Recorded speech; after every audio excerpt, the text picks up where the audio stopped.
Welcome back to part 2 of tables. We're going to go ahead and focus on the borders and styles for tables in this section.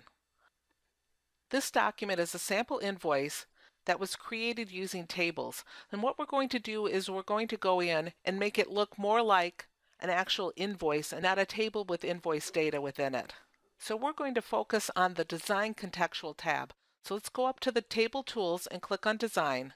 From here we've got various groups that allow us to create table styles and borders within our table.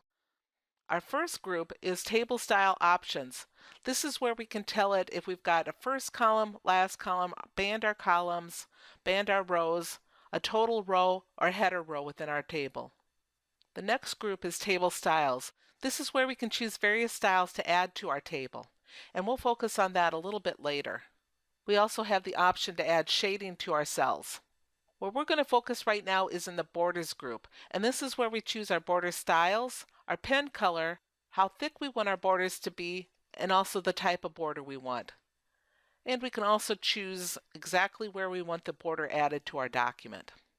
Now when you look at this document, you'll notice we've got 1, 2, 3 tables within it, so we're going to work on them separately. Let's go to the first table and highlight it. What we want to do with this table is remove all the borders from it. So let's come over to the Borders group, click on the More button for Borders, and choose No Border. You'll notice when we did that, it removed the solid line around each cell. Let's come down to the second table, and this time what we want to do is we want to add a different type of border. So let's highlight it. We can choose the More button for Border Styles and choose exactly what type of style. Do we want it to be a theme style, a different color? We can click on the drop down next to the type of border and choose what type of border we want on here. So let's go ahead and choose this border. When you do that, you'll notice I get what looks like a paintbrush. This is where I can tell it now where to put that type of style. And the reason it gave me the paintbrush is because I was choosing a type of style from here. If I clicked on the drop down next to borders, this is telling it exactly where to put the border, so it doesn't have to give me a paintbrush where I choose where the border goes. Now let's go back to our drop down for the type of border, choose No Border, and let's get rid of the line in the middle. Excellent. Let's go ahead and hit the Escape key to return our cursor to normal. Now let's just do a quick print preview so we can see what this is going to look like. Great. We removed the borders around the top part and we put a special border around the second part where we've got our addresses.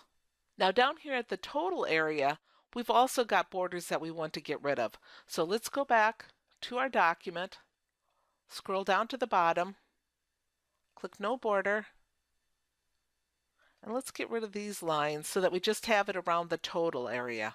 Now you'll notice I didn't get to click exactly where I wanted it, so my cursor went back to normal. So I'm going to come up and click No Border again. Click on the lines.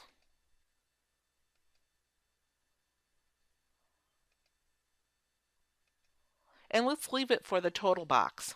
You'll also notice I did not highlight the row this time. You don't have to highlight the row when you're using the border styles or the border feature here. When you're using the Borders More button and choosing exactly where you want the border to be, you do have to highlight the row or column or the cells that you want the borders on.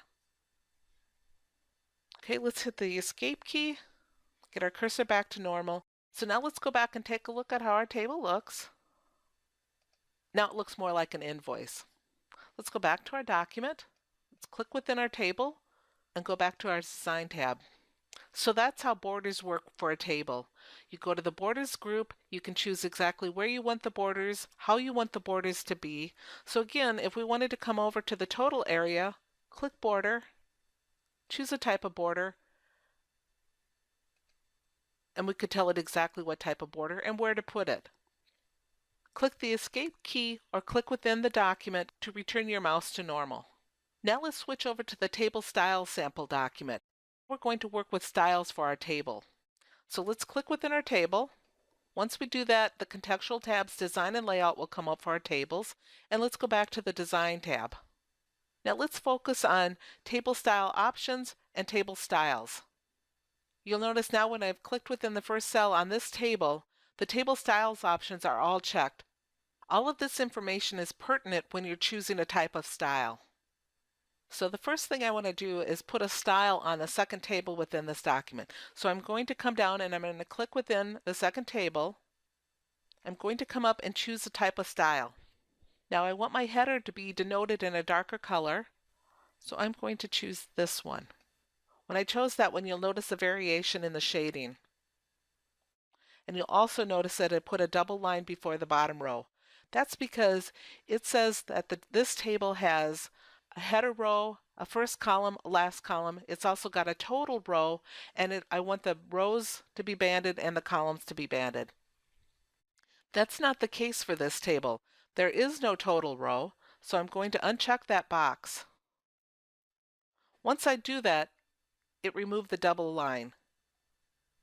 I also don't want the columns banded because the rows are banded. Now what that means is it's going to do every other one light versus dark shading.